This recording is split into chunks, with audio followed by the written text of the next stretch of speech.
જમ્મુ કાશ્મીરમાં સતત વરસાદ બાદ નદીઓ બે કાંઠે વહેતી થઈ છે। રાજૌરીમાં નદીઓએ રૌદ્ર સ્વરૂપ ધારણ કર્યું છે। લોકોને કાંઠા વિસ્તારોમાં ન જવા તંત્રએ અપીલ કરી છે। સતત વરસાદ બાદ પહાડી પ્રદેશોમાં મુશ્કેલી વધી રહી છે।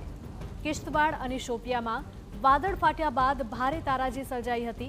હાલ કાશ્મીરથી લઈને કેરળ સુધી ધોધમાર વરસાદ ખાબકી રહ્યો છે અને ત્યારે પહાડી પ્રદેશોમાં સતત મુશ્કેલી વધી રહી છે। આ તરફ રાજૌરી પૂંછ નેશનલ હાઈવે પર ભૂસ્ખલન બાદ રસ્તો બ્લોક થયો હતો, જ્યાં રસ્તો પૂર્વવત કરવા માટે કામગીરી હજુ પણ ચાલી રહી છે। જોકે સતત ભૂસ્ખલનની ઘટનાઓને પગલે સ્થાનિકોની ચિંતા પણ વધી છે।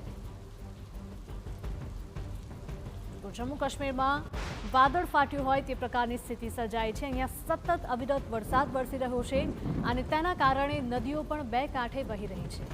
રાજૌરીમાં નદીઓએ રૌદ્ર સ્વરૂપ ધારણ કર્યું અને લોકોને કાંઠા વિસ્તારમાં ન જવા માટે તંત્રએ ખાસ અપીલ કરી છે।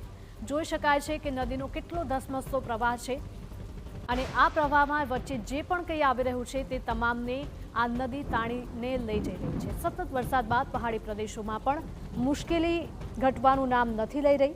કિશ્તવાડ અને શોપિયામાં વાદળ ફાટ્યા બાદ ભારે તારાજી સર્જાઈ હતી।